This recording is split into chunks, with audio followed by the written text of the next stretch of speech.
할렐루야. 하나님 여러분 사랑하십니다. 오늘 말씀을 통하여 깨닫는 여러분 되시기 바랍니다. 그리고 말씀으로 깨닫는 것으로 끝나지 않고 그 말씀을 여러분 삶 가운데 실천하고 그 말씀대로 순종해서 하나님의 놀라운 거룩한 백성들의 모습으로 이 땅에서 승리하시기를 주의 이름으로 축원합니다. 할렐루야. 오늘 저는 고난 가운데 계시나요? 라는 제목으로 여러분과 은혜를 나누고자 합니다.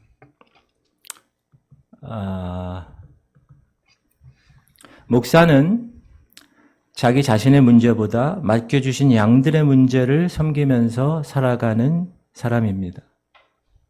성도들이 어떻게 신앙적으로 올바르게 성숙하게 하나님이 원하시는 모습으로 변해가는가, 영적으로 이 세상을 이기면서 다스리면서 정복하면서 살아가는지, 특별히 성도들 중에 지금 고난 가운데 있는 성도들이 있다면 어떻게 위로하고 어떻게 섬겨야 하는지, 이런 문제들을 항상 생각하며 살아가는 사람이 목사입니다. 특별히 우리 성도들 가운데 지금 예상치 못한 고난 가운데 있는 분들, 그래서 그 고난 때문에 힘들어하는 분들, 그런 분들을 위해서 오늘 성경적인 고난에 관한 견해, 어떻게 성도가 그 고난에 반응해야 하는지, 이해할 수 없는 그 고난의 현장에서 어떻게 하나님을 바라보면서 그 고난을 이겨내야 하는지 성경을 통해서 살펴보는 시간을 갖고자 합니다. 저를 포함한 이곳에 계신 모든 성도님들은 예수 그리스도를 믿는 하나님의 백성들입니다. 맞습니까? 맞아요. 예수 그리스도의 자녀들입니다. 이런 우리가 고난에 대해서 어떤 견해를 갖고 있느냐, 이건 정말로 중요합니다. 보통 이렇게 많이 생각합니다. 예수 믿으면 하나님 도와주셔서 모든 고난과 역경은 다 사라지는 거야. 행복한 삶, 평안의 삶만이 우리 앞에 펼쳐지는 거야. 이런 착각을 하면서 살아갑니다. 그런 사람들이 꽤 있습니다. 그러나 여러분, 이것은 위험한 생각입니다. 그것은 우리 할머니 시대 때 장독대에 올라가서 할머니가 깨끗한 물 한 접시 띄워놓고 달을 보며 별을 보며 하늘을 보며 비나이다 비나이다 신령님께 비나이다, 우리 아들 잘되게 해주세요, 우리 집안 잘되게 해주세요 하고 하면서 두 손을 모으고 손이 닳도록 비는 그런 모습과 다를 바가 없는 것입니다. 저와 여러분은 그런 미신적 종교를 따르는 사람들이 아닙니다. 우리들은 길이요 진리요 생명 되시는 예수 그리스도를 믿고 그분의 말씀을 따라 사는 사람들입니다. 맞습니까? 그럼 달라야 합니다. 세상 사람들이 믿는 종교적인 모습과는 당연히 달라야 합니다. 특별히 고난에 대한 우리의 생각 달라야 합니다. 자, 그럼 성경은 이 고난과 고통에 대해서 어떻게 말씀하고 있는지를 살펴보도록 하겠습니다. 우리가 고난당하고 시험 겪는 이유가 몇 가지 있는데요. 한번 볼게요. 첫 번째는 사단의 공격입니다. 사랑하는 성도님들, 우리는 구원받은 백성들입니다. 할렐루야. 어디서 구원받았어요? 죄에서 구원받았어요. 진노에서 구원받았어요. 사단의 종이었어요. 그런데 예수 그리스도로 인해서 그 사단의 종된 자리에서 이제 예수 그리스도의 자녀된 자리로, 생명의 자리로 옮김받은 존재입니다. 믿으시죠? 그럼 사단이 가만히 있을까요? 가만히 있지 않습니다. 왜요? 원래 자기 종이었기 때문에. 그래서 믿는 백성들에게 고난을 줍니다. 시험을 겪게 하는 거예요. 그렇게 해서 우리를 하나님으로부터 떨어지게 만드는 것이에요. 성경의 많은 곳에서 그것을 말하고 있습니다. 사단은 믿는 백성들을 질병으로 공격합니다. 읽어볼까요? 시작. 18해 동안이나 귀신 들려 앓으며 꼬부라져 조금도 펴지 못하는 한 여자가 있더라. 예수께서 보시고 불러 이르시되, 여자여 내가 내 병에서 놓였다 하시고 안수하신 여자가 곧 펴고 하나님께 영광을 돌리는지라. 사단은 질병을 통해서 인간의 몸을 공격합니다. 물론 모든 병의 원인이 다 사단 때문에 있는 것은 아닙니다. 그러나 많은 경우가 그렇습니다. 그래서 고난 가운데 있게 합니다. 이때 저와 여러분 어떻게 해야 됩니까? 하나님의 자녀된 권세로 물리쳐야 합니다. 예수 그리스도의 피를 의지해서 그 이름으로 사단의 모든 대적을 다 깨부셔야 합니다. 마가복음 시작. 믿는 자들에게는 이런 표적이 따르니 곧 그들이 내 이름으로 귀신을 쫓아내며 새 방언을 말하며. 뱀을 집어올리며 올리며 무슨 독을 마실지라도 해를 받지 아니하며 병든 사람에게 손을 얹은 나으리라. 하시더라. 예수 그리스도의 이름으로 귀신을 내쫓는 거예요. 할렐루야. 잔인한 권세를 주셨어요. 그렇게 해결하면 되는 거예요. 두 번째, 사단은 욕심을 통해서 공격합니다. 읽어볼까요? 디모데전서 시작. 부하려 하는 자들은 시험과 올무와 여러 가지 어리석고 해로운 욕심에 떨어지나니 곧 사람으로 파멸과 멸망에 빠지게 하는 것이라. 돈을 사랑함이 일만하게 뿌리가 되나니 이것을 탐내는 자들은 미혹을 받아 믿음에서 떠나 많은 근심으로써 자기를 찔렀도다. 사단은 여러분들 마음 가운데, 사람들 마음 가운데 물질적인 욕심을 계속 일으키게 합니다. desire, 계속 물질적인 욕심을 여기서 막 일으켜요. 그래서 죄를 짓게 합니다. 나중에는 그 욕심으로 인해서 파멸과 멸망에 빠지게 합니다. 그게 사단의 전략이에요. 그러므로 이런 욕심 때문에 시험 당하는 사람이 있다. 그러면 어떻게 해야 될까요? 내가 하나님께로부터 어디에서 떨어졌는가를 생각하고 회개하고 욕심에 더 이상 이끌리지 않도록 마음을 지켜야 되는 거예요. 시작. 그러므로 어디서 떨어졌는지를 생각하고 회개하여 처음 행위를 가지라. 만일 그리하지 아니하고 회개하지 아니하면 내가 내게 가서 내 촛대를 그 자리에서 옮기리라. 회개하지 아니하면 욕심에 의해서 그 모든 죄악 가운데 살면 촛대를 옮긴다는 거예요. 하나님이 쓰시지 않는다는 거예요. 세 번째, 사단은 환경을 통해서 공격합니다. 한번 볼게요. 시작. 큰 광풍이 일어나며 물결이 배에 부딪혀 들어와 배에 가득하게 되었더라. 예수께서는 고물에서 베개를 베고 주무시더니 제자들이 깨우며 이르되 선생님이여 우리가 죽게 된 것을 돌보지 아니하리라. 39절. 예수께서 깨어 바람을 꾸짖으시며 바다더러 이르시되 잠잠하라 고요하라 하시니 바람이 그치고 아주 잔잔해지더라. 사단은 일시적인 재해나 자연 현상을 통해 공격합니다. 예를 들면 예수를 처음 믿으려고 이제 작정을 했어요. 교회 나왔어요. 근데 사고를 당하게 합니다. 믿음에서 멀어지게 하는 거예요. 그럼 사람들이 뭐라 그럴까요? 야, 너 교회 다녀서 이렇게 사고 난 거야. 너 믿음 생활에서 이렇게 된 거야. 다친 거야. 이때는 어떻게 해야 됩니까? 그 어둠의 영들을 물리쳐야 합니다. 대적해야 되는 거예요. 마귀를 대적하라. 시작. 그런즉 너희는 하나님께 복종할지어다. 마귀를 대적하라. 그래야 분명히 말씀하셨어요. 대적하는 거예요. resist, 저항하는 거예요. 안 돼! 딱! 떠나가! 예수의 이름으로 명한다. 이렇게 얘기할 때 피한다고 분명히 얘기했어요.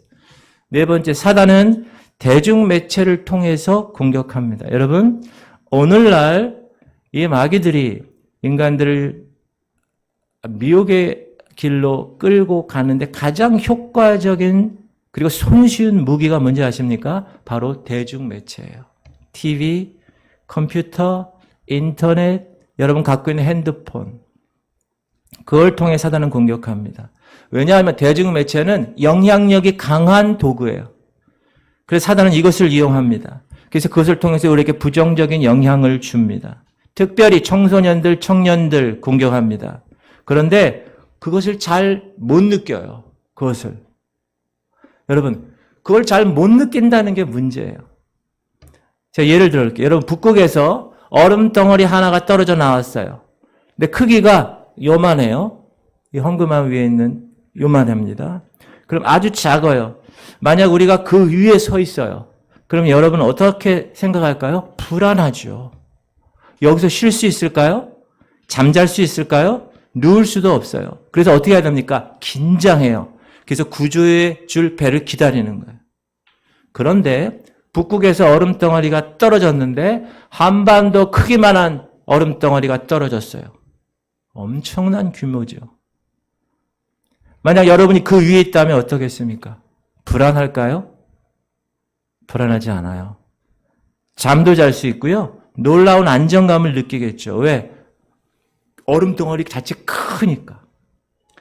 아마 그 얼음 덩어리가 북극에서 떨어져 나왔다는 것조차도 모를 수 있어요. 그런데 시간이 지나 큰 얼음 덩어리가 따뜻한 바다로 내려오죠. 그리고 언젠가는 그 얼음 덩어리가 녹아버리겠죠. 나중에 한 주먹의 얼음이 되어서 사라질 것입니다. 무슨 얘기냐? 잘 못 느낀다는 거. 대중매체를 통해서 사단의 전략을 사람들이 잘 못 느낀다는 거. 넓은 얼음 위에 있고 어떤 사람은 좁은 얼음 위에 있어요. 위태로워 보일 뿐이지 그러나 나중에 시간이 차면 모두 다 물에 빠져 죽게 되는 겁니다. 이것이 사단이 대중매체를 통하여서 공격하는 거예요. 그래서 계속 음란을 미화시킵니다. 폭력을 미화시켜요. 동성애를 자연스러운 것으로 만들어요. 그래서 사람들이 오랫동안 그것에 노출되게 합니다. 그래서 더 이상 그것이 악한 것이 아니게끔 만들어버리는 거예요. 아주 자연스럽게 그렇게 합니다. 그래서 이런 생각을 갖게 해요. 야, 남들 다 그렇게 하는데 뭐. 남들도 다 동성애 하는데 뭐. 동성애 하는 사람을 박수를 치게 돼 있어요. 나도 그렇게 하는 거 당연한 거 아니야? 그래서 세대가 갈수록 악해지고 동성애 비율이 높아지고 초등학교 어린아이조차도 대중매체에서 배운 대로 폭력을 행사합니다. 바로 사단이 대중매체를 잡고 있는 거예요. 컴퓨터를 잡고 있는 거예요. 여러분 스마트폰을 잡고 있는 거예요. 그래서 영적으로 부정적인 영향을 끼치고 하나님의 은혜에서 멀어지게 하는 것들, 영상들, 노래들, 영화들, 드라마들 그런 종류의 대중매체를 접하는 것 조심해야 합니다. 당장 꺼버려야 되는 거예요. 끊어야 되는 거예요. 그리고 어떻게 해요? 하나님을 가까이 해야 되는 거예요. 말씀을 붙드는 거예요. 어려워요. 그거는 영적인 문제라. 그래도 계속 그것을 해야 돼요. 성결해야 합니다. 야고보서 4장 8절 시작. 하나님을 가까이 하라. 그리하면 너희를 가까이 하시리라. 죄인들아 손을 깨끗이 하라. 두 마음을 품은 자들아 마음을 성결하게 하라. 거룩하게 하라는 거예요. 성결하게 하라는 거예요. 우리는 이렇게 하나님 편에 서게 됨으로써 하나님을 가까이 함으로써 사단의 교묘한 전략 전술을 깨부셔야 되는 거예요. 어둠의 영으로부터 오는 고난을 이겨내야 되는 거예요. 이것이 사단이 우리에게 주는 고난이에요. 질병을 통해서, 욕심을 통해서, 환경을 통해서 우리를 공격하는 거예요. 그때 우리는 고난에 빠질 수 있어요. 고통 당할 수 있어요. 근데 이겨내야 합니다. 주님이 주신 자녀된 권세를 가지고 이겨내야 합니다. 요한복음 1장 12절 시작. 영접하는 자. 우리 5월달 암송 말씀이에요. 시작. 영접하는 자. 곧 그 이름을 믿는 자들에게는 하나님의 자녀가 되는 권세를 주셨으니 이는 혈통으로나 육정으로나 사람의 뜻으로 나지 아니하고 오직 하나님께로부터 난 자들이니라. 할렐루야. 우린 자녀된 권세를 가지고 이겨내는 거예요. 2000년 전에 이미 사단의 모든 권세를 다 이기신 예수 그리스도, 그분의 권세를 위임받은 존재라는 것을 항상 생각하셔야 돼요. 여러분의 이 포지션, 위치를 정확하게 아셔야 돼요. 우리는 이 땅에 살지만 저 하늘 보좌 옆에 안침받은 존재야. 그러므로 이런 사단이 주는 고난을 우리가 이겨내는 거예요. 두 번째, 우리가 고난당하는 이유, 시험을 겪는 이유가 두 번째, 하나님의 징계라는 거예요. 고난에는 우리의 범죄함 때문에 오는 하나님의 징계가 있습니다. 이거는 징벌이 아닙니다. 이건 징계입니다. 징벌은 뭐예요? 말 그대로 죄값 받는 거예요. 퍼니시먼트. 너 이 죄 졌지? 죄값 받아. 그러나 징계는 그런 게 아닙니다. 징계는 잘못된 것을 바로 잡는 거예요. 디스플린, 훈련시켜서 계속 연단시켜서 그렇게 바로 잡는 것. 사랑의 회초리 같은 개념입니다. 자, 하나님은 여러분과 저를 거듭나게 하셔서 이 땅에 살게 하셨습니다. 거듭나서 곧바로 하늘나라 보내지 않으셨어요. 그 이유가 뭘까요? 우리에게 거룩의 옷을 입히시기 위해서입니다. 저와 여러분을 제대로 하나님 자식 만들어서 흠없고 거룩한 존재 만드셔서 저 천국에 넣어 싶으셔서 이 땅에 그렇게 다루시고 계신다는 거예요. 그러므로 이 땅은 임시 건물이에요. 여러분, 이 땅은 가건물입니다. 아무리 좋은 아파트 살아도 이 땅은 죄 많은 이 세상은 내 집 아니네. 내 모든 보화는 저 천국에 있네. 저 천국 문을 열고 나를 부르네. 나는 이 세상에 정들 수 없도다. 여러분, 이 세상에 정들어 사시면 안 됩니다. 그렇게 천국에 넣고 싶으셔서 이곳에 있게 하시는 거예요. 우리의 최종 초선은 어디입니까? 저 하늘나라예요. 여러분 믿으신가요? 그래서 하나님은 이 땅에 있는 저와 여러분의 거룩에만 관심을 두십니다. 그런데 그 거룩을 향해 가는 길에 우리가 순종하지 않으면 하나님은 가차없이 우리를 징계하십니다. 왜? 하나님의 자녀니까. 그런 징계를 통해서 우리가 이 땅에 가야 할 길을 정확하게 다시 한번 유턴시키고 다시 한번 정확한 지표를 보여주시는 겁니다. 그런데 그런 하나님의 징계가 우리에게 고난과 고통으로 올 수 있다는 거예요. 히브리서 시작. 또 아들들에게 권하는 것 같이 너에게 권면하신 말씀도 잊었도다 일렀으되 내 아들아 주의 징계하심을 경히 여기지 말며 그에게 꾸지람을 받을 때 낙심하지 말라. 주께서 그 사랑하는 자를 징계하시고 그가 받아들이는 아들마다 채찍질 하심이라 하였으니. 이렇게 하나님께 징계받을 때 어떻게 합니까? 회개해야 합니다. 주님, 잘못했습니다. 이렇게 회개해야 돼요. 빨리 회개해야 돼요.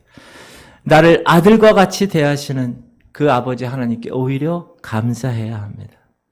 왜요? 우리를 친아들로 삼아 주셨으니까. 7절 시작. 너희가 참으면 징계를 받기 위함이라. 하나님이 아들과 같이 너희를 대우하시나니 어찌 아버지가 징계하지 않는 아들이 있으리요. 8절. 징계는 다 받는 것이거늘 너희에게 없다면 사생자여 친아들이 아니니라. 이렇게 징계를 통해서 하나님 날 사랑하셔서 그분의 거룩하심에 참여하시기 위해서 하나님 이렇게 나를 다루시는구나. 비록 지금 내가 이 고난 가운데 있어서 힘들고 어렵고 슬프지만 이제 이 채찍질을 내가 깨닫고 다시 돌이켜 하나님이 원하시는 삶을 위해 달려나가야지. 나는 주님의 아들이잖아. 징계는 다 받는 거라고 주님 말씀하셨잖아. 이런 생각 갖고 회개하고 주님 앞에 돌아와야 합니다. 11절 시작. 무릇 징계가 당시에는 즐거워 보이지 않고 슬퍼 보이나 후에 그로 말미암아 연단 받은 자들의 의와 평강의 열매를 맺느니라. 그리고 나면 그 징계로 오는 고난과 어려움이 그때는 힘들고 그때는 슬프게 보이지만 나중에는 의와 평강의 열매를 맺게 하는 것입니다. 할렐루야. 세 번째 우리가 고난당하는 이유는 연단하시기 위해서 그래요. 강한 백성으로. 이 세 번째 고난은 우리가 잘못한 것이 없어요. 두 번째는 우리가 잘못한 게 있었어요. 자꾸 회개해야 돼, 그때는. 그러나 세 번째는 내가 잘못한 게 없습니다. 그런데도 고난당할 때가 있습니다. 난 잘못한 것이 하나도 없는데 하나님께서 우리를 하나님의 강한 백성으로 연단하시고 만드시기 위해서 우리를 고통 가운데 집어넣으시는 거예요. 고통스러운 시험을 허락하시는 거예요. 그러면 이렇게 생각해. 하나님이 왜 그렇게 하실까? 여러분, 하나님이 우리를 괴롭히게 하시기 위해서 그럴까요? 아니, 우리의 믿음을, 영적인 삶을 성숙시키기 위해서. 베드로전서 시작. 너희는 말세에 나타내기로 예비하신 구원을 얻기 위하여 믿음으로 말미암아 하나님의 능력으로 보호하심을 받았느니라. 6절. 그러므로 너희가 이제 여러 가지 시험으로 말미암아 잠깐 근심하게 되지 않을 수 없으나 오히려 크게 기뻐하는 듯. 저와 여러분을 주님이 고난의 터널을 통과하게 하셔서 정금같이 순전하고 순결한 백성으로, 연약한 백성이 아니에요. 강한 백성으로 만드시기 위해서 고난을 주시는 거예요. 그리고 그 고난의 결과가 뭡니까? 우리를 성숙시키는 거예요. 그래서 우리는 그 고난을 받을 때는 기뻐할 수 있어야 된다. 시작. 내 형제들아 너희가 여러 가지 시험을 당하거든 온전히 기쁘게 여기라. 이는 너희 믿음의 시련이 인내를 만들어내는 줄 너희가 알미니라. 인내를 온전히 이루라. 이는 너희로 온전하고 구비하여 조금도 부족함이 없게 하려 함이라. 로마서에도 다만 이뿐 아니라 우리가 환난 중에도 즐거워하나니 이는 환난은 인내를, 인내는 연단을, 연단은 소망을 이루는 줄 알미로다. 우리가 이런 고난, 이런 환난 가운데서도 기뻐할 수 있는 이유가 뭡니까? 그 고난과 환난을 통해서, 그 연단을 통해서 예수님 다시 오실 그때 칭찬과 영광과 존귀를 얻게 하시기 때문입니다. 시작. 너희 믿음의 확실함은 불로 연단하여 없어질 금보다 더 귀하여 예수 그리스도께서 나타나실 때 칭찬과 영광과 존귀를 얻게 하려고. 그러므로 고난 중에도 즐거워할 수 있어야 됩니다. 시련을 통해서 인내를 온전히 이루어야 합니다. 왜요? 하나님의 의도가 그것을 통해서 우리를 강한 백성으로 만드시기 원하시는 의도이기 때문에 그렇습니다. 할렐루야. 네 번째, 우리가 고난당한 이유는 하나님의 역사를 나타낼 기회를 삼기 위해서. 다시 얘기하면 하나님의 영광을 위해서라는 거예요. 요한복음 시작. 예수께서 길을 가실 때 날 때부터 맹인된 사람을 보신지라. 제자들이 물어 이르되 라삐여 이 사람이 맹인으로 난 것이 누구의 죄로 인함이니까 자기니까 그의 부모니까. 3절. 예수께서 대답하시되 이 사람이나 그 부모의 죄로 인한 것이 아니라 그에게서 하나님이 하시는 일을 나타내고자 하심이라.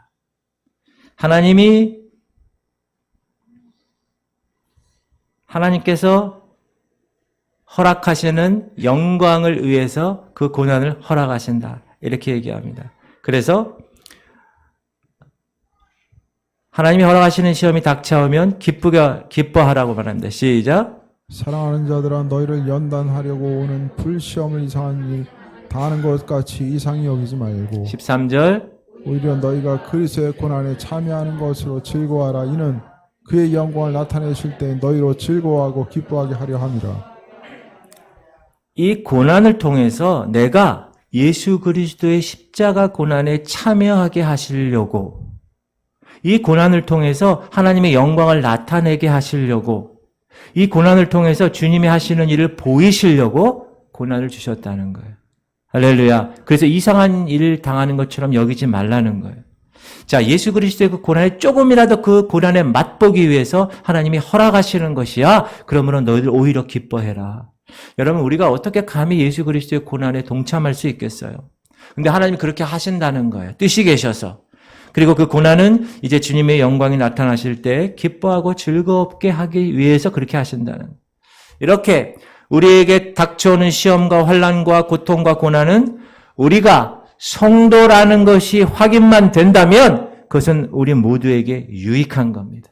사단의 공격이든 우리 잘못으로 인한 징계든 하나님의 연단의 방법이든 주님의 영광을 위한 것이든지 모든 고난은 성도들의 성숙에 기여를 한다는 겁니다. 그래서 하나님의 자녀이면서도 고난을 겪을 수 있다. 성도이면서도 고통을 겪을 수 있다라는 것입니다. 그런데 중요한 것은 이런 고난과 고통이 왔을 때 우리의 반응이에요. 우리의 반응. 우리가 이 고난 앞에 어떤 모습으로 설 것인가? 성경은 이렇게 말합니다. 저는 이 말씀으로 반응하고 싶어요. 로마서 8장 28절 시작. 우리가 알거니와 하나님을 사랑하는 자 곧 그의 뜻대로 부르심을 입은 자들에게는 모든 것이 합력하여 선을 이루느니라. 우리 1월달 말씀이잖아요. 공동체 우리 외우는 말씀. 여기서 모든 것 안에 모든 것이 합력하여 모든 것 안에 고통과 고난도 포함된다고 저는 믿습니다. 하나님 말씀에 모든 것이 합력하여 선을 이룬다고 했으니 나에게 주어진 이 고난과 고통도 하나님이 합력해서 선을 이루실 것이고 그 고난 가운데서 나를 이기신 큰 힘을 공급하실 것이야 라는 것을 믿고 확신하고 주님을 바라보는 거예요. 할렐루야. 그러나 어떤 사람은 이 고난이 상처가 됩니다. 상처로 받기 때문에 그래요.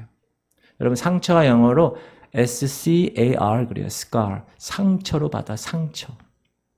이 상처 때문에 하나님이 원하시는 삶을 살아내지 못해요. 나 고등학교 때 교회 다니다가 목사한테 상처받았어. 나 직장 다닐 때 그 부장인가 하는 그 사람이 장로래. 야, 나 상처받았어. 그 다음부터 교회 안 다녀. 나 옛날에 교회에서 이런 일 저런 일 때문에 상처받았어. 상처 준 대상, 그 대상이 사람일 수도 있고 환경일 수도 있는데 그 대상을 뛰어넘지 못한다는 거예요. 평생 그렇게 살아요. 예수 믿어도 직분 받아도 그 상처 안에 갇혀 삽니다. 여러분 하나님이 좋아하실까요? 하나님 기뻐하실까요? 이것은 성도의 옳은 반응이 아닙니다. 고난에 대한 진정한 반응이 아니에요. 절대 그렇지 않습니다. 그러나 어떤 사람에게는 그 고난과 고통이 영광이 되기도 합니다.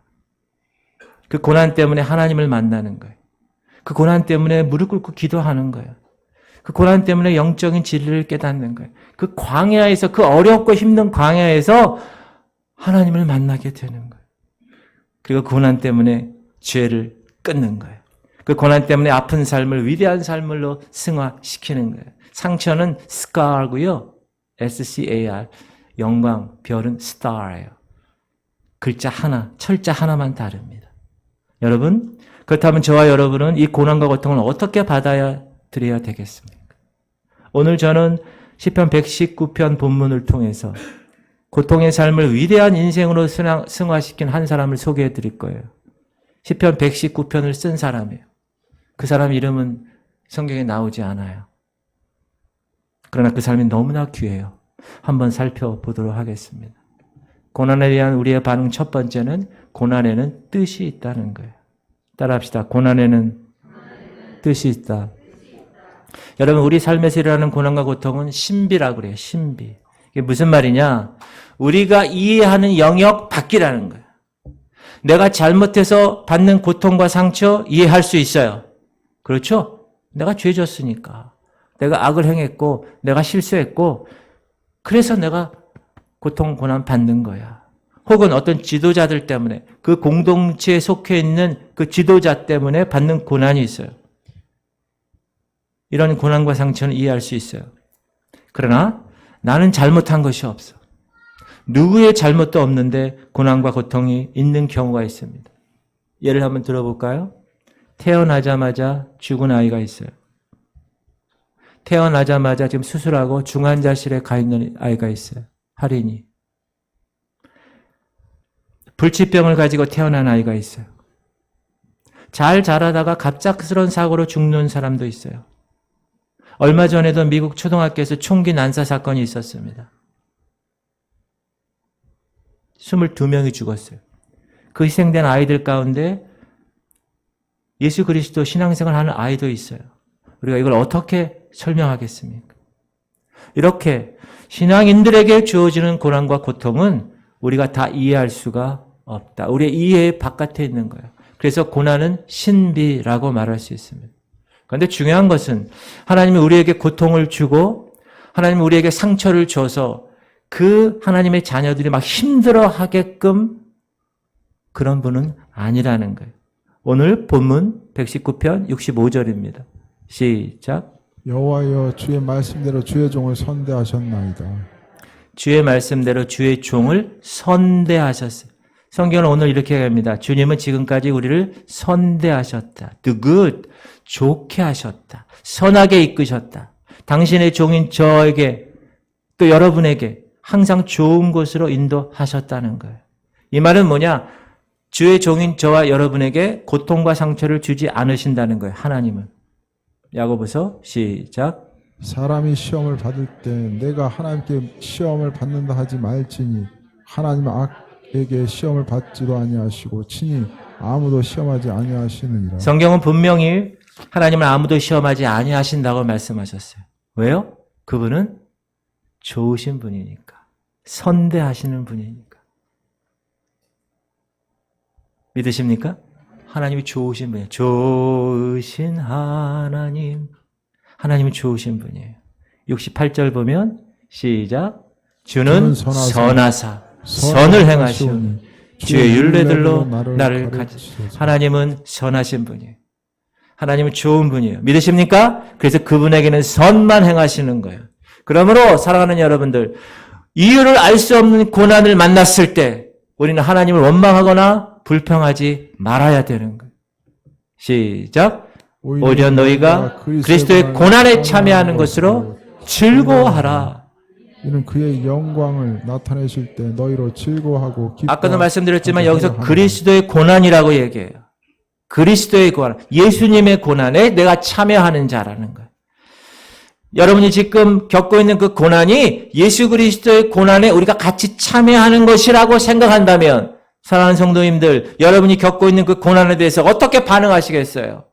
야, 내가 이 고난 통해서 예수 그리스도의 고난을 조금이라도 참여하는 기회를 주셨구나. 조금이라도 경험하지 못했던, 그냥 목사님이 강단에서 그냥 말씀하다가 얘기하는 그 고난의 크기를 주님이 이제 나에게 직접 지금 조금이라도 경험하게 하시려고 이 고난을 주셨구나. 그래서 오히려 그리스도의 고난에 참여함으로 기쁘게 여길 수 있어야 한다라고 말하는 거예요. 왜 그렇게 할 수 있다고요? 성도들이 겪는 고난에는 반드시 하나님의 뜻이 있기 때문입니다. 그래서 고난이 신비라는 거예요. 고난은 수수께끼라는 거예요. 그래서 그 고난의 정체가 뭐냐? 그것을 규명하는 건 의미가 없어요. 고난을 통해서 섭리하시는 하나님을 바라보는 것, 거기에 의미가 있는 거예요. 할렐루야. 고난을 바라보지 말고 그러므로 고난을 주신 하나님을 바라보는 거예요. 문제를 바라보지 말고 문제를 해결하시는 뒤에 계신 주님을 바라보는 거예요. 그러므로 우리 주변에서 고통당하는 자 앞에서 여러분 어떻게 해야 됩니까? 우리가 겸손해야 합니다. 왜요? 그 고통은 거룩한 것이기 때문에 그렇습니다.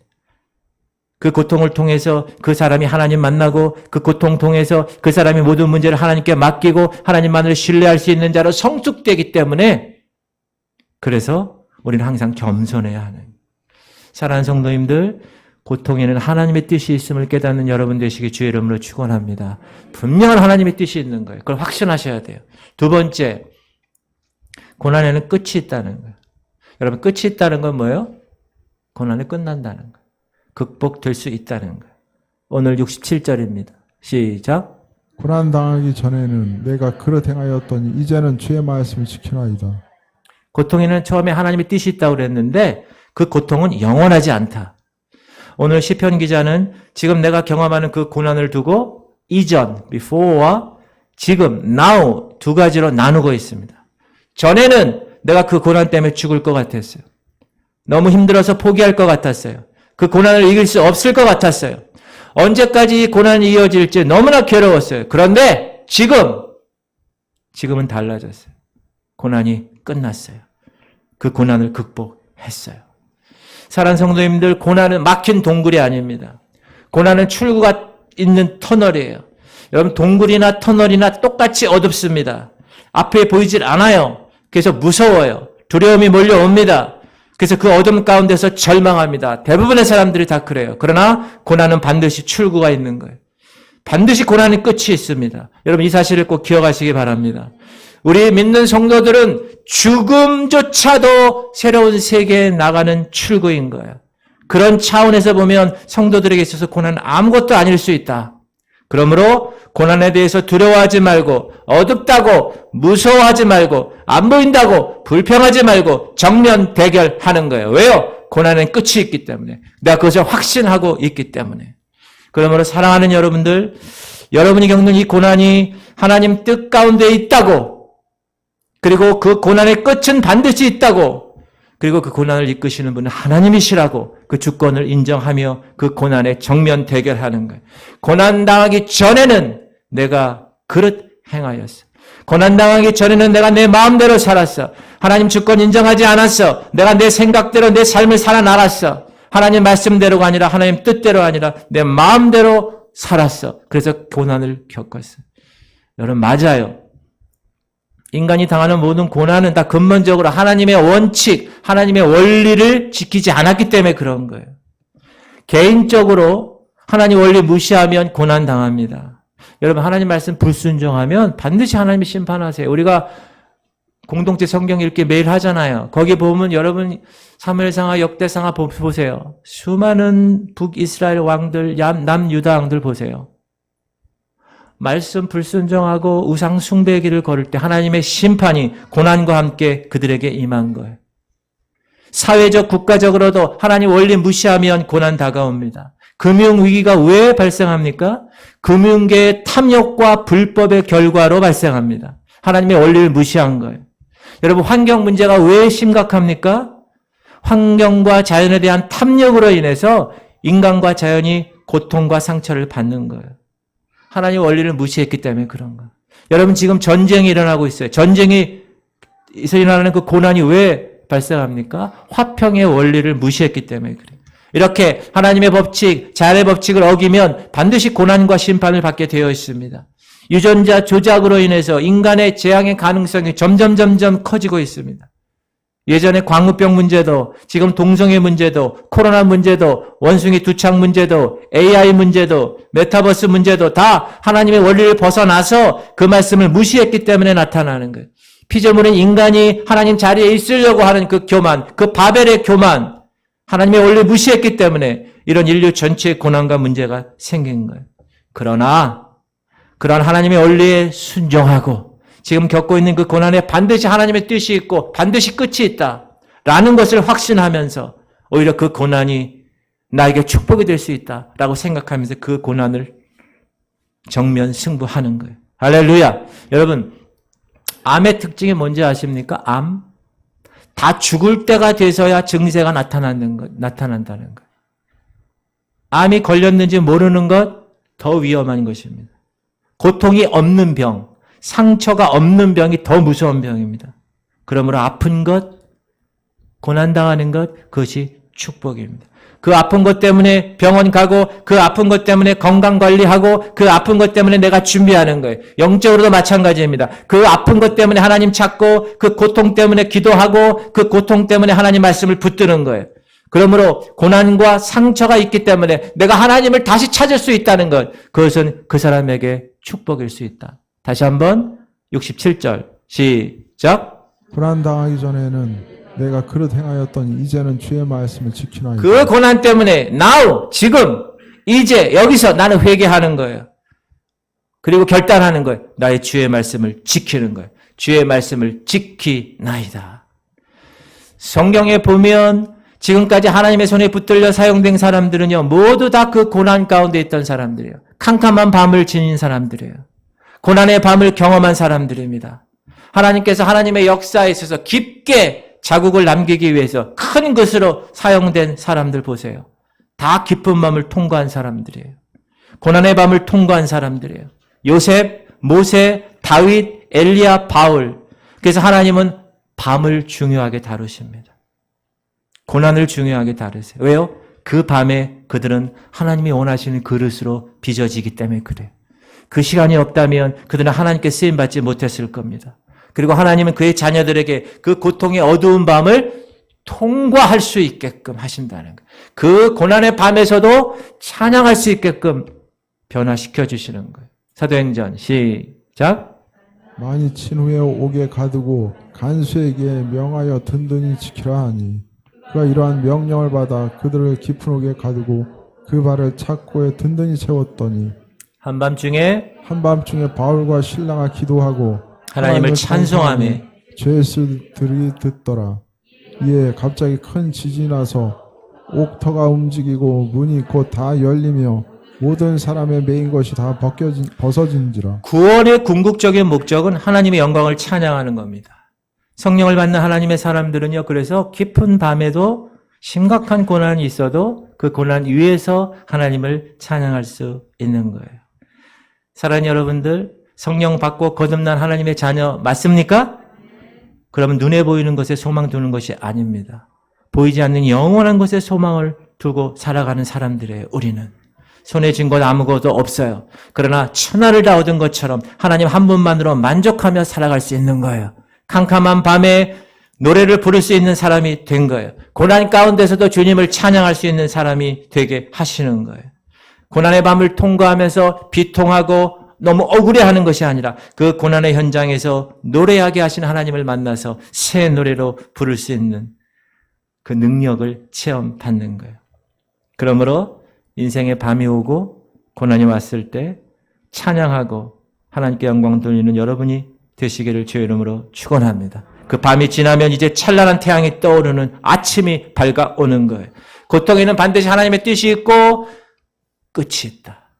그 하나님의 원리를 발견할 수 있는 여러분 되시기를 주의 이름으로 축원합니다. 여러분 600만 명이 희생된 유대인 죽음의 수용소를 아실 겁니다. 아우슈비츠 수용소. 그 안에 있는 대다수의 사람들은 이렇게 고난에 반응했어요. 야, 하나님이 계시다면 하나님이 택한 이 이스라엘 유대인을 어떻게 이렇게 600만 명이나 죽일 수 있을까? 그러나 연합군이 수용소를 탈환했을 때 그 수용소 벽에 이런 신앙 고백이 기록되어 있습니다. 하늘을 두루마리 삼고 바다를 먹물 삼아도 그 하나님의 사랑 다 기록할 수 없겠네. 그리고 그 아래 이렇게 써 있었어요. 하나님은 여기 계십니다. 그 고난 가운데 있는 현장에서도 그들은 확실하게 하나님을 만났고 그 고난의 뜻이 있음을 깨달았고 그 고난의 끝이 있음을 알았고 그리고 그 고난의 끝에서 주님을 바라볼 수 있게 된 거예요. 할렐루야. 나의 가는 이 길 끝에서 나는 주님을 보리라. 영광의 내 주님 나를 맞아주시리. 그 길 끝에서 주님을 바라볼 수 있는 여러분 되시기를 주의 이름으로 축원합니다. 세 번째, 고난에는 길이 있어요. 자, 고난에는 뜻이 있고 고난에는 끝이 있고 고난에는 길이 있다. 그 길이 뭘까요? 따라합시다. 그 길은 하나님의 말씀이다. 그 길이 하나님의 말씀이에요. 그래서 우리가 평소에 말씀으로 무장되어 있으면, 말씀을 암송하고 말씀을 선포하고 말씀을 계속 새기면서 살아가면 웬만한 고난과 고통으로 상처받지 않습니다. 오늘 본문 66절이에요. 시작. 내가 주의 계명들을 믿었사오니 좋은 명철과 지식을 내게 가르치소서. 이 시편을 쓴 주인공은 지금 고난 가운데 있었어요. 그러나 하나님의 말씀의 절대 가치와 능력을 안 사람이에요.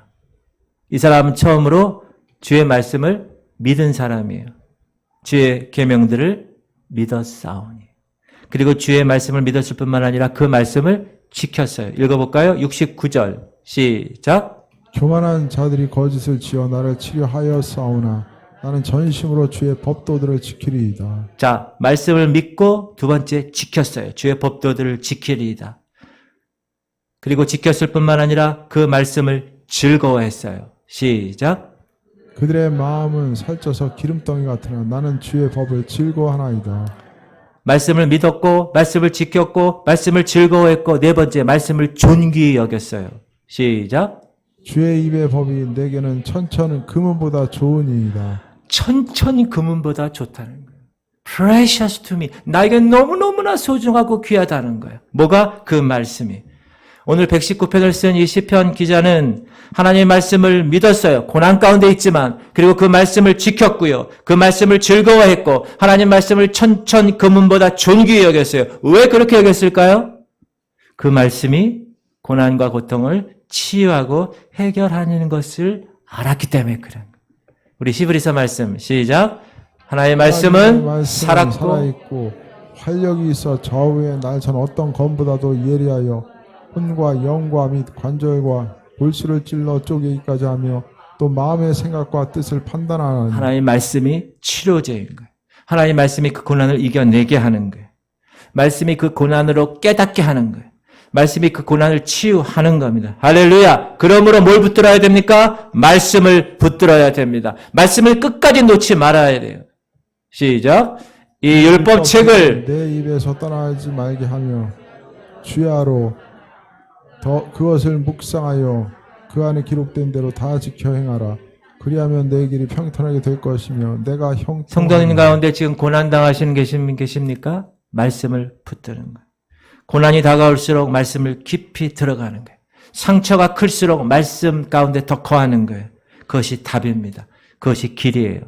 오늘 본문 92절입니다. 시작. 주의 법이 즐거움이 되지 아니하였다면 내가 내 고난 중에 멸망하였으리이다. 주의 말씀 때문에, 주의 법 때문에 내가 고난 가운데서도 힘들어하지 않고 그 말씀의 즐거움이 나를 이 고난에서 승리케 했습니다 하고 시편 기자가 선포하는 거예요. 할렐루야. 고난에는 뜻이 있고 고난에는 끝이 있고 고난에는 길이 있고 마지막으로 고난에는 축복이 있습니다. 71절 시작. 고난 당한 것이 내게 유익이라 이로 말미암아 내가 주의 율례들을 배우게 되었나이다. 오늘 119편을 쓴 이분의 결론입니다. 고난 당한 것이 내게 유익이라. 왜? 그 고난 때문에 내가 하나님의 원리를 배우게 되었으니까. 하나님의 율례를 배웠으니까. 율례가 뭡니까? 하나님의 진리 자체예요. 하나님을 만난 거예요. 할렐루야. 여러분 하나님을 만난 거 이 사람이 드디어. 진리를 알지니 진리가 너희를 자유케 하리라. 미국 장대 높이 뛰기 챔피언이 있었어요. 얼마나 높이 날리는지 몰라요. 브라이언 스턴버그라는 사람이에요. 근데 이 친구가 고등학생인데 그 다음 해가 올림픽이었어요. 미국에 있는 모든 사람들이 다 이 아이를 올림픽 금메달리스트라고 확신했습니다. 그만큼 전도 양양한 청년이었어요. 근데 연습을 하다가 떨어졌어요. 목뼈가 부러졌어요. 그날 아침 전신마비 환자가 되어버렸어요. 여러분, 운동선수인데, 올림픽 금메달리스트인데, 목 아래로 움직일 수 없는 상태가 되었어요. 고난이 다가온 겁니다. 이제 올림픽 금메달의 희망도, 지금까지 누렸던 명성도 다 날아가 버립니다. 그런데 그가 그 고난과 절망 상태에서 3개월 만에 예수 그리스도를 만나게 되었습니다. 여러분, 두 가지를 한번 비교해 볼게요. 첫 번째 상황, 이 친구가 아무 사고 없이 그 다음에 올림픽 금메달리스트가 되었어요. 그리고 부귀와 영화를 다 누렸어요. 그리고 모든 사람들에게 박수를 다 받았어요. 이 세상에서 푹 빠져 살았어요. 그럭저럭 살다가 죽었어요. 그렇게 끝났어요. 자, 두 번째 상황이에요. 목뼈가 부러졌어요. 목 아래 전신이 마비가 되었어요. 절망이었어요. 고난이었어요. 그런데 아무것도 자기가 누릴 수 있는 것이 없는 상태에서 그리스도를 만났어요. 영원한 생명을 얻게 되었어요. 여러분은 몇 번째 삶이 복된 삶이라고 생각하십니까? 어느 관점으로 우리가 이 친구를 바라보느냐에 따라서 평가는 달라질 수 있습니다. 그런데 이 친구가 이렇게 얘기했습니다. 나는 비록 전신마비인 상태이지만 그럼에도 불구하고 미래에 대한 소망이 있습니다. 성경은 나에게 영화롭게 될 우리의 몸에 대해서 말해주고 있습니다. 고등학교 시절 그 부활의 몸에 대해서는 항상 아련하고 낯선 개념이었습니다. 그러나 지금 나는 내가 완전히 나을 것을 확신하고 있습니다. 나에겐 아직 기회가 남아 있습니다. 다만 나는 지금 이 40년 동안 그 기회가 지연된 삶을 살고 있을 뿐입니다. 이제 나는 온전히 영화롭게 되는 그날이 어떤 날인지 나는 그 의미를 너무나 잘 알고 있습니다. 나는 그날을 기다립니다. 그날 나는 나의 두 발로 서서 예수님과 함께 춤을 추고 있을 것입니다. 여러분, 그날이 언제예요? 예수님 오시는 날. 그때 우리의 몸은 어떻게 변해요? 부활체로 변하는 거예요. 할렐루야. 그는 이미 팔다리 모두가 마비되었음에도 불구하고 예수님과 함께 영원히 춤을 출 그 잔치를 기대하고 이 땅을 살아가는 거예요. 예수 그리스도로 말미암아 그 삶에 있어서 그 목표가 부러진 것은 이제 더 이상 그에게는 고난이 아니에요. 좌절이 아니에요. 그 전신마비가 오히려 영혼을 누릴 수 있는 선물이었던 것입니다. 사랑하는 성도님들, 우리 조금만 더 영적으로 세상의 사건들을 바라보십시다. 내 사지를 잃어서 예수님을 얻고 영생을 얻었다면 그보다 더 큰 축복은 없는 것입니다. 너무나 우리가 물질주의, 성공주의, 패권주의에 젖어 있기 때문에 그러한 영적인 안목을 놓치고 있는 거예요. 이 사람 얘기한 것 다시 한번 생각해 보세요. 그리고 나는 기다린다. 그날 나는 나의 두 발로 서서 예수님과 함께 춤을 추고 있을 것이다. 여러분, 이게 아무나 할 수 있는 신앙 고백입니까? 예수님을 만나지 않고는 이런 신앙 고백이 나올 수가 없는 거예요. 사랑하는 성도님들, 우리에게 주어진 삶은 너무나 짧습니다. 이제 얼마 안 있으면 우리가 상상할 수 없는 저 세계로 우리는 던져질 것입니다. 거기가 어디입니까? 지옥 아니면 천국이에요. 그 사실을 항상 기억하십시오. 그러므로 고통을 수반한 학습이 진짜 내 것입니다. 광야를 겪어본 사람이 진정 하나님의 만남을 경험한 사람이에요. 내가 고통을 경험하면서 쌓아올린 그 결과물이 나에게 주어진 놀라운 것으로 내게 다가오게 되는 거예요. 여러분, 우리 호영이 군대 갔는데 훈련소에서의 그 고통이 멋진 군인을 만드는 거예요. 그 엄청난 고난과 고통을 경험한 욥 아시죠? 그 욥이 모든 것을 다 경험하고 난 결론의 고백. 한번 읽어볼까요? 시작. 내가 죽게 대하여 귀로 듣기만 하였사오나 이제는 눈으로 주를 배움나이다. 귀로만 들었는데 이제 직접 주님을 볼 수가 있게 되었습니다. 진주 조개는 상처 때문에 진주를 만듭니다. 오렌지는 쥐어 짜야 주스가 됩니다. 사랑하는 성도님들, 용연향이라고 들어보셨습니까? 최고의 향수예요. 그게 어디서 나오는 건지 아세요? 고래에서 나옵니다. 이 향수는 고래가 어떤 상처로 인해서 가슴이 닳고 헐었을 때 그 상처를 치유하기 위해서 고래 몸 안에서 연고 같은 액체가 나오는데 이것이 바로 용현향입니다. 깊은 상처와 아픔을 극복하기 위해서 고래의 몸부림이 그 몸부림치는 그 현장에서 세계 최고의 가치로 인정받는 향수로 만들게 된 것입니다. 사랑하는 성도님들, 고난과 상처는 분명 아프고 고통스러운 것이지만 그 고난과 상처에 대한 여러분의 반응에 따라 그것이 스카, 상처가 되기도 하고 그것이 스타, 별처럼 영광이 되기도 하는 겁니다. 지금까지 당한 그 고통과 상처를 여러분이 현재 겪고 있는 그 아픔을 말씀으로 반응하고 모든 것이 합력하여 선을 이루는 하나님의 뜻으로 인정하고 반응할 때 그 사람에게는 그 고난과 그 상처가 이 세상에 빛나는 스타, 별로 나타나게 될 것입니다. 할렐루야. 따라합시다. 고난에는 뜻이 있습니다. 고난에는 끝이 있습니다. 고난에는 길이 있습니다. 고난에는 축복이 있습니다. 할렐루야. 고난을 극복하고 하나님이 주시는 말씀을 통하여서 하나님의 위대한 백성들의 모습으로 살아가기를 주의 이름으로 축원합니다. 우리 찬양하고 기도합시다. 하나님 아버지 감사합니다. 우리 성도님들 가운데 지금 고난받고 있는 분들 계십니다. 아버지 우리 할인이를 붙들어 주시옵소서. 우리 할인이 엄마 아빠 이종명 탁성경 두 부부를 붙들어 주시옵소서.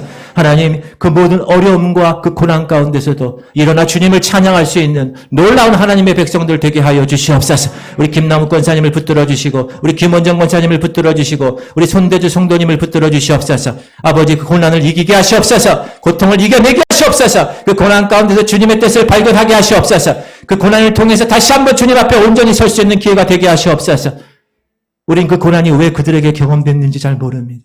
왜 하련이가 태어나자마자 중환자실로 가야 되는지 목사인 저도 잘 모르겠습니다. 그러나 제가 확신하는 것은 이 고난 속에 하나님의 뜻이 있고 그 고난의 끝이 있고 이 고난을 극복할 수 있는 길이 있고 그리고 오히려 그 가정과 본인에게 축복이 될 걸 저는 믿습니다. 저는 이들이 하나님을 사랑하고 그 뜻대로 부르심을 입은 자들임을 확신합니다. 그래서 그 고난 가운데서도 모든 것이 합력하여 선을 이룰 줄 또한 확신합니다. 그래서 그 고난 가운데서 주님 바라보게 하여 주시옵소서. 포기하지 않게 하시옵소서. 주님만 붙들게 하시옵소서. 주님 말씀을 끝까지 붙들고 하나님께 나아가는 놀라운 성숙한 백성들 되게 하여 주시옵소서. 주님 우리를 불쌍히 여기시옵소서. 고난을 뛰어넘는 성숙한 성도가 되기를 소망합니다. 주님 만져주시옵소서. 우리 아픈 사람은 손을 얻습니다. 아픈 곳에. 이제는 우리 주 예수 그리스도의 원하신 은혜와 하나님 아버지의 극전하신 사랑하심과 성령님의 감동감화 충만 교통 이루하심이 고난과 고통을 극복하고 고난에는 주님의 뜻이 있고 끝이 있고 길이 있고 복이 있는 그 진리의 말씀을 깨닫고 이제 고난 가운데서도 그 위에 일어나 주님을 찬양하기로 결단하며 이 자리를 떠나는 하나님의 백성들 머리 위에 이제부터 영원토록 함께 하시기를 간절히 축원하옵나이다. 아멘.